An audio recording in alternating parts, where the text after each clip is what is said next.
Marcus Webb's boots crunched over pine needles as he completed his third perimeter check of the night. 6 years at Site 47, and the routine never changed. Same path, same checkpoints, same mind-numbing boredom. The government facility's official purpose, atmospheric research, was betrayed by the 3 layers of security fencing and armed guards that Marcus supervised. Checkpoint 7 clear, he reported into his comm unit, suppressing a yawn. The midnight shift was the worst, but it paid better, and Marcus needed every dollar since his sister got sick. The ground beneath him suddenly trembled, not violently, but enough to make him grab a nearby tree for balance. Earthquake, not common in this region. The tremor subsided as quickly as it had come, leaving only silence. That's when Marcus noticed the faint blue glow through the trees ahead, off the patrol route, and definitely not there during yesterday's rounds. He hesitated, protocol warring with curiosity. Protocol dictated immediate reporting of any anomaly. But something about that light. Taking a quick detour to investigate possible meteor impact, he said into his comm, deliberately vague. Anomaly reports meant paperwork, and paperwork meant overtime without pay. Following the ethereal blue glow, Marcus discovered a narrow ravine he'd passed hundreds of times before, but never explored. At the bottom lay the source of the light, twisted metal debris that couldn't possibly be human-made. The gleaming alloys seemed to absorb and redirect moonlight, creating undulating patterns across the forest floor. One section was clearly a cockpit of some kind, partially embedded in the soft earth. Marcus approached cautiously, years of military training before Site 47 keeping his movements silent. Standard procedure for unknown tech was clear. Secure the perimeter, report to command, await the hazmat team. No exceptions. A melodic cry, somewhere between a bird's trill and a child's whimper, froze him in place. From beneath a section of crushed metal emerged a small 6-fingered hand. It glowed from within, pulsing with blue-violet light that flowed like liquid beneath what appeared to be skin. The hand withdrew, followed by another pained sound. "Hello," Marcus whispered, knowing it was absurd. Whatever made that sound, it wasn't human. Crouching lower, he used his tactical flashlight to illuminate the wreckage. A face peered back at him, unmistakably alien, with no nose, just breathing slits and eyes 3 times larger than human ones. The eyes shifted color from fearful orange to shocked purple upon seeing him. The being was small, perhaps the size of a 10-year-old child, with iridescent blue skin that pulsed with internal light. One of its limbs was trapped beneath twisted metal, leaking luminescent fluid that pooled on the ground. The sight of the injury triggered something in Marcus, a memory of his sister's child in the hospital after the accident, small and vulnerable. The security drones would sweep this sector in 14 minutes. If they detected the crash, a containment team would descend within the hour, and Marcus had seen enough at Site 47 to know what happened to specimens in the underground labs. The alien child reached toward him with its free hand. Instinctively, Marcus flinched back, but the small being only touched its fingers to his temple. A flood of sensation, not words but pure emotion, coursed through his mind. Pain, fear, confusion, desperate hope. Marcus made his decision. Slipping off his backpack, he retrieved his field med kit. "I don't know if this will work on you," he whispered, "but I'm going to try to help." The alien's eyes shifted to a deep, grateful blue. The security checkpoint scanner hummed as Marcus passed through at the end of his shift. His heart hammered against his ribs, certain the device would somehow detect the alien DNA on his uniform from treating the child's wounds. But the light flashed green as always, and he was through. Webb called his supervisor, Ramirez. "Got plans today." "Sleep," Marcus answered truthfully. What he didn't mention was his intention to raid the medical storage before returning to the crash site. "Lucky you, I'm pulling a double." Ramirez yawned, already turning back to his monitors. In his apartment just outside the compound, Marcus packed a backpack with pilfered medical supplies and nutrient packets from the cafeteria. He added his personal tablet and a thermal blanket, unsure what an alien child might need to survive Earth's atmosphere. Waiting until dusk, he slipped back into the forest using his knowledge of the patrol schedule and blind spots in the security grid. The alien child. He couldn't keep thinking of it as just the alien was sitting upright when Marcus arrived, its skin patterns shifting from alarmed red to relieved blue at his approach. The luminescent fluid leak had stopped, though the limb remained bent at an unnatural angle. "I brought help," Marcus whispered, kneeling beside the small being. The child trilled softly and reached for his temple again. This time, the connection formed faster, stronger, less chaotic emotion, and more structured thought. Images filled Marcus's mind. Vast ships hovering at the edge of the solar system, beings similar to the child but adult-sized moving through crystalline corridors, their skin patterns forming complex communications across their bodies. "Your people," Marcus breathed. "They're waiting for you." More images. The child in a small scout vessel, observing Earth from orbit, a sudden malfunction. The terrifying descent. The child had a name, a concept rather than a sound, that translated in Marcus's mind as something like curious light finding new paths. For simplicity's sake, he shortened it. "Elix," he said aloud. "Can I call you Elix?" The alien's patterns shifted to pleased approval. Then urgency flowed through the connection. The fleet waited, but couldn't know what had happened without communication. The tableau was shattered by the sudden whir of rotors. A security drone passed overhead, its cameras swiveling directly toward them. Marcus instinctively shielded Elix with his body, but it was too late. The red recording light was already blinking. 20 hours later, Marcus sat in a windowless interrogation room. Outside, he could hear raised voices arguing about jurisdiction, military versus intelligence agencies. On the table between him and Director Harmon, security footage played on loop.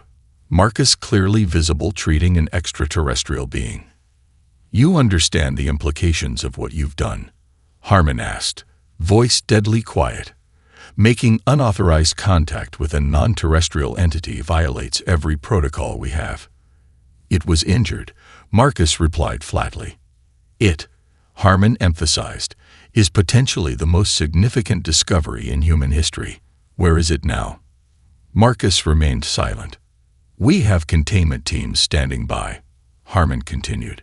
"Special chambers are being prepared in Sub-Level D." Marcus had delivered supplies to Sub-Level D once, had seen the dissection labs, the preservation tanks with partial remains of something not from Earth. He thought of Elix's frightened eyes, the child's trust in him. "It's not an it," Marcus said quietly, "and it needs help, not dissection." Harmon's expression hardened. "You're suspended pending full investigation for treason against the United States government. Security clearance revoked effective immediately." Within the hour, security escorted Marcus from the building. His badge was confiscated, his locker emptied. As the gates of Site 47 closed behind him, his phone buzzed with cascading notifications. Bank accounts frozen pending federal investigation. Apartment access revoked as it was government-subsidized housing. In 20 minutes, his entire life had been dismantled. But standing in the parking lot, watching the facility that had employed him for 6 years, Marcus felt something unexpected: relief. He knew what he had to do next. Marcus ditched his phone in a trash can outside the gas station. The first rule of going off-grid. The second was transportation that couldn't be tracked. He paid cash for a 15-year-old motorcycle from a man with a handwritten "for sale" sign in his yard.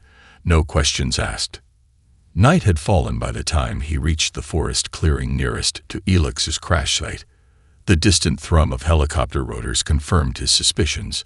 The site was already under surveillance.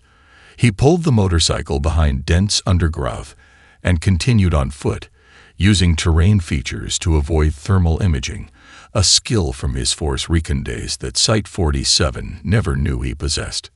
"Please still be there," he whispered, approaching the hidden ravine from a different angle than his usual path.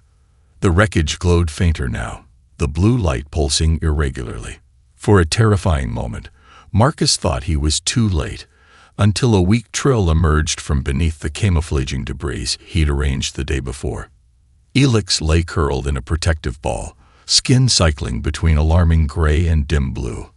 The alien child uncurled at Marcus's approach, reaching weakly for contact. The moment their skin connected, Marcus felt the degradation. Elix was failing, the child's life force dimming like a battery running down. "Hold on," Marcus urged, wrapping the alien in the thermal blanket. "I've got you." 2 security checkpoints and a drone sweep later, Marcus reached the main road with Elix concealed in his backpack, only the faintest glow visible through the fabric. The motorcycle roared to life beneath him, and they disappeared into the night just as floodlights illuminated the forest behind them. Dawn broke as they crossed into the Cascade Mountains, 300 miles and 1 hot-wired pickup truck later. After the motorcycle ran out of gas, they approached the only place Marcus knew wouldn't appear in any database, his grandfather's hunting cabin, abandoned since the old man's death a decade ago. Almost there, Marcus told the weakening alien. Elix hadn't made a sound in hours, the skin growing alarmingly cool. The cabin was exactly as he remembered. Rough-hewn logs, single room with a stone fireplace, solar panels his grandfather had installed in a rare bout of environmental consciousness. Marcus carried Elix inside, laying the alien child on the bed while he started a fire to warm the space. "What do you need?" he asked desperately when Elix's eyes fluttered open. "How can I help you?" Elix's hand weakly reached for his temple. The connection formed, but faintly, like a phone call with poor reception. Images flickered. A crystalline device, normally glowing with interior light, now cracked and dark. Its purpose flowed into Marcus's consciousness, a quantum communicator capable of instantaneous connection across vast distances. "It's broken," Marcus understood. "You can't call home." Elix's response came as a mix of resignation and fading hope. Through their mental link, more information transferred. The Kareli, peaceful explorers who valued harmony above all else, observing Earth for centuries, debating whether humans were ready for contact. Their technology was centuries beyond Earth's understanding, yet based on principles Marcus found surprisingly familiar. "Let me see it," he said. From a hidden compartment in what remained of Elix's garment, the child extracted the damaged communicator, no larger than a smartphone, but impossibly complex in design. The crystalline lattice structure reminded Marcus of the quantum processors he'd glimpsed in Site-47's most restricted labs. Marcus had always been good with his hands. Before the military, before Site-47, he'd been the kid who could fix anything electronic. Looking at the alien device, he recognized familiar patterns beneath its otherworldly design. "I think," he said slowly, reaching for his toolkit, "I might be able to help." As he began the delicate work, Elix shared more about the Kareli, their values, their history, their hopes for Earth despite humanity's violent tendencies. Outside, the first military helicopters appeared on the horizon. Dr. Eleanor Hayes winced as the helicopter banked sharply over dense forest. Despite her 3 PhDs and classified expertise in xenobiology, she'd never developed a stomach for flying. The tablet in her hands displayed thermal imaging of the target area, a lone cabin nestled in a clearing, showing 2 heat signatures inside. 2 minutes to touchdown, the pilot announced through her headset. Colonel Richter checked his tactical gear one last time. "Remember, Dr. Hayes, your team secures the specimen after my men secure the site. Webb is considered armed and dangerous." Hayes nodded absently, her mind on the grainy footage she'd reviewed a dozen times. Unlike her military counterparts, she'd noticed how the alien had reached for Marcus Webb, not in fear, but with what appeared to be trust. After 15 years studying fragmented extraterrestrial tissue samples, the possibility of examining a living subject both thrilled and troubled her. Target location confirmed, The tactical officer reported. Thermal signatures indicate movement inside. Primary signature consistent with human adult male. Secondary signature anomalous. Richter's face hardened. Prepare for breach on my signal. And Hayes, I need that specimen intact. Inside the cabin, Marcus hunched over the crystalline device, using modified microtools to realign what appeared to be quantum filaments within its structure. 3 hours of painstaking work had produced small improvements. Sections now glowed faintly, though still far from functional. Elix sat nearby, skin fluctuating between hopeful blue and anxious purple as the alien child watched Marcus work. Their mental connection had strengthened as Marcus learned to interpret the patterns, receiving increasingly complex information about Kirali technology. Almost got this section, Marcus muttered. The device suddenly pulsed brighter, responding to his adjustments. There, that's progress. Elix's skin flashed warning red. The alien child chirped urgently, moving to the window. Marcus heard it then. The unmistakable thrum of helicopter rotors, multiple aircraft approaching fast. He quickly gathered their essentials, sliding the half-repaired communicator into his pocket. Is there another way out? He asked Elix. The alien's response was immediate, impressions of what lay beneath the cabin. Somehow, Elix had sensed the hidden cellar that Marcus had forgotten about, his grandfather's Cold War-era escape tunnel that emerged in the forest 50 yards away. They disappeared through the trapdoor beneath the worn carpet just as the helicopters thundered overhead. Hayes entered the abandoned cabin with her team 5 minutes after the tactical squad secured it. The space was warm, tools scattered around a worktable covered in strange crystalline dust. She picked up a notebook filled with detailed sketches, anatomical drawings of the alien and diagrams of what appeared to be advanced technology. Webb's a quick study, she murmured, examining notes that showed surprising insights into quantum mechanics. Dr. Hayes called one of her assistants. You need to see this. On the table lay a single glowing blue droplet, the alien's blood. Under her portable microscope, Hayes observed cellular structures reorganizing themselves, adapting to Earth's atmosphere, not invading or disrupting, but harmonizing with it. This isn't a pathogen, she breathed. It's perfect symbiosis. Her satellite phone buzzed urgently. The analyst's voice came through, tense with barely controlled panic. Ma'am, we're detecting massive anomalies at the edge of the solar system. Objects changing course and accelerating toward Earth. Hundreds of them, possibly thousands. Hayes looked at Webb's notes again, his detailed description of the Kirali as peaceful explorers, his emphasis on their non-aggressive nature despite overwhelming technological superiority. How long until they reach Earth? She asked. At current acceleration, less than 3 days. Outside, Richter barked orders as teams deployed to sweep the surrounding forest.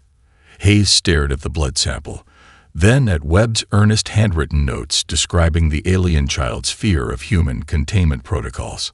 For the first time in her career, she wondered if science without compassion was about to doom humanity. Frost crunched beneath Marcus's boots as he and Elix approached Mount Wilson Observatory in the pre-dawn darkness. The alien child moved more slowly now, conserving energy, skin barely glowing except for occasional warning flashes when danger approached.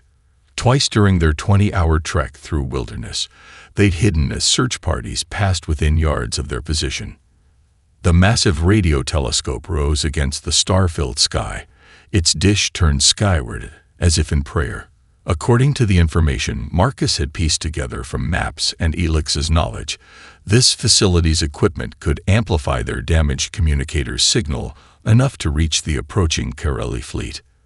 Almost there, Marcus whispered, surveying the observatory complex from behind a maintenance shed. Looks like minimal security. They've probably focused their search elsewhere. Elix's skin pulsed acknowledgement, but the once vibrant blue had faded to a worrying pale cyan. Time was running out for the alien child. I wouldn't try the south entrance, came a woman's voice from behind them. They doubled the guards there an hour ago. Marcus spun, positioning himself protectively in front of Elix. Dr. Eleanor Hayes stood alone in the shadows, unarmed, her government credentials conspicuously absent. "Dr. Hayes," Marcus said, recognition dawning. He'd seen her at Site 47 occasionally, the brilliant scientist whose lab was off-limits even to senior security personnel. "Are you here to take us in?" Hayes approached cautiously, her eyes fixed on Elix with unconcealed wonder. "I've studied extraterrestrial biological samples for 15 years, Mr. Webb. Dead tissue, fragments, never anything." She paused, searching for the right word. "Never anything so clearly alive and sentient." "Why aren't you calling for backup?" Marcus demanded. Hayes' expression darkened.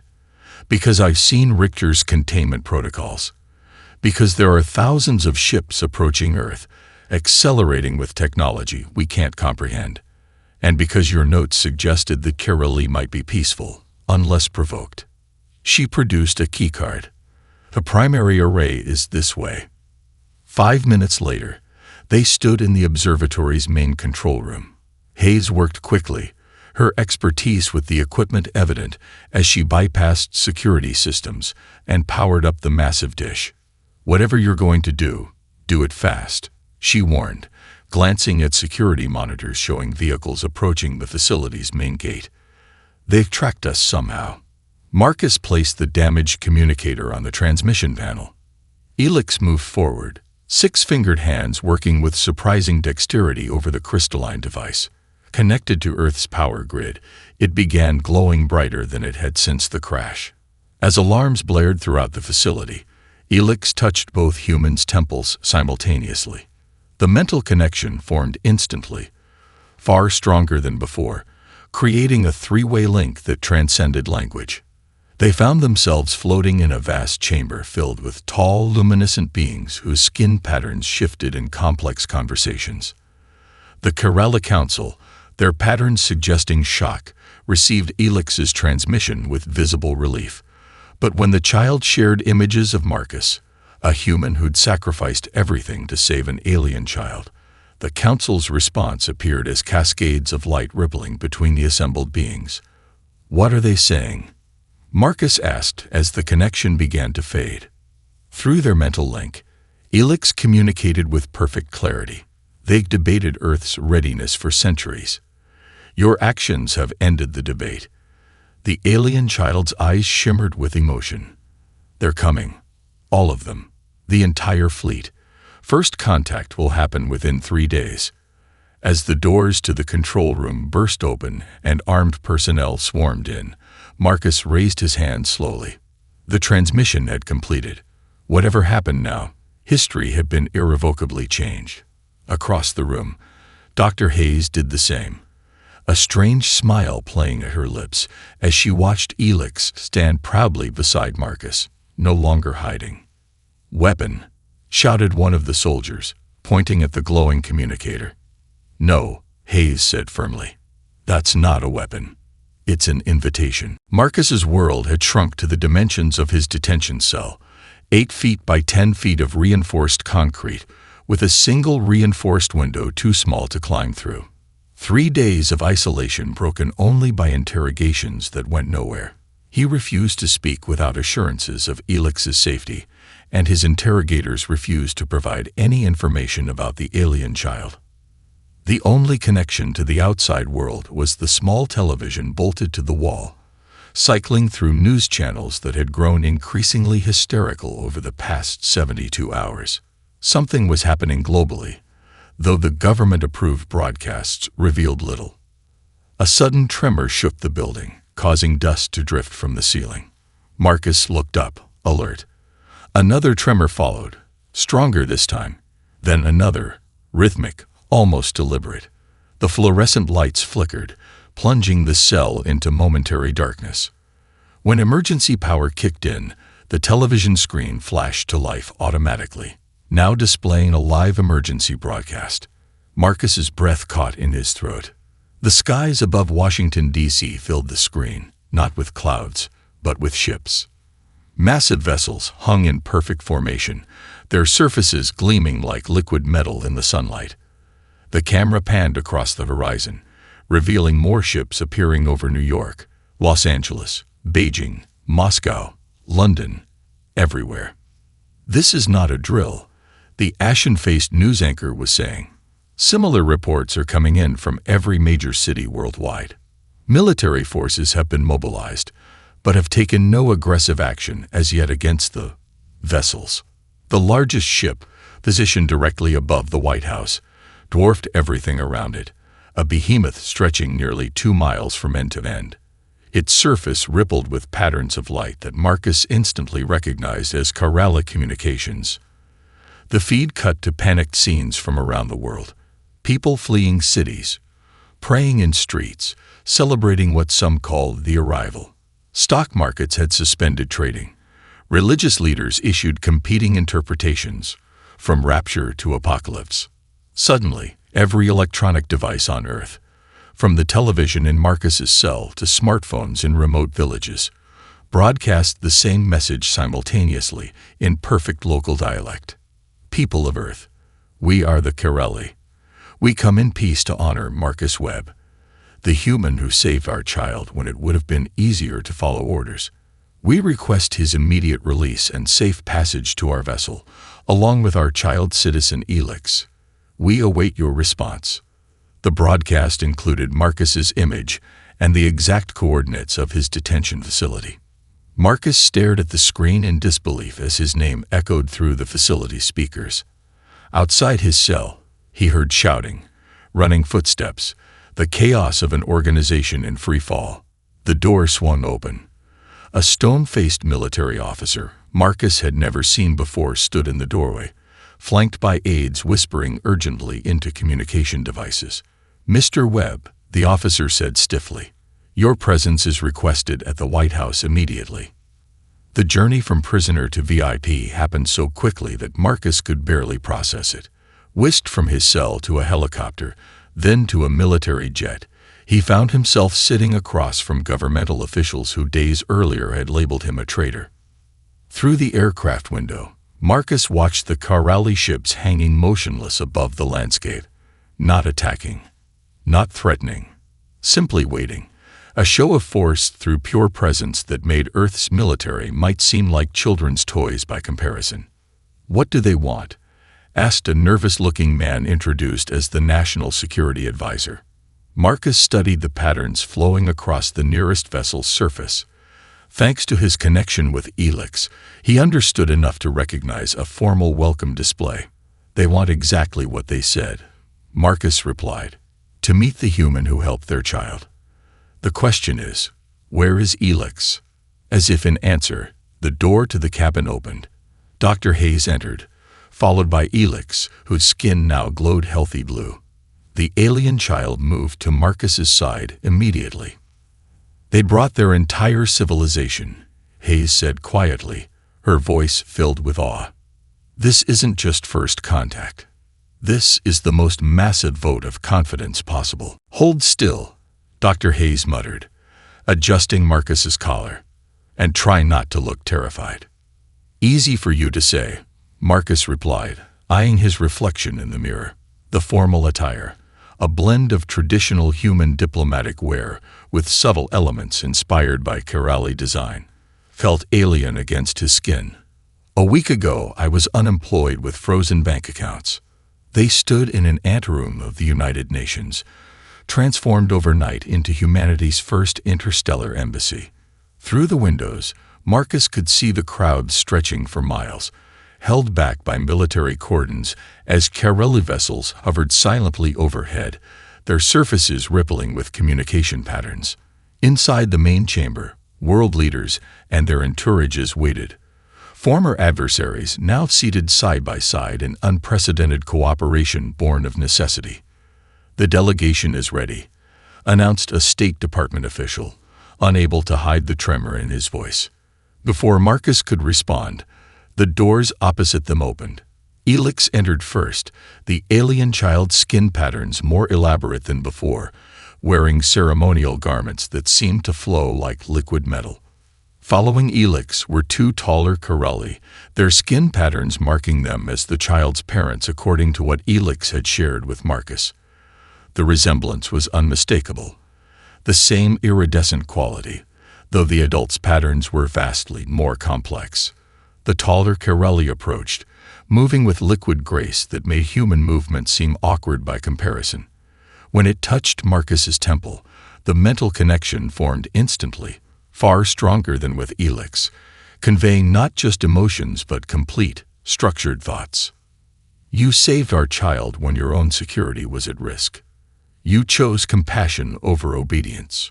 Marcus struggled to form a coherent response. Anyone would have. No. The interruption carried absolute certainty. We have observed humanity for centuries. Many would have chosen differently.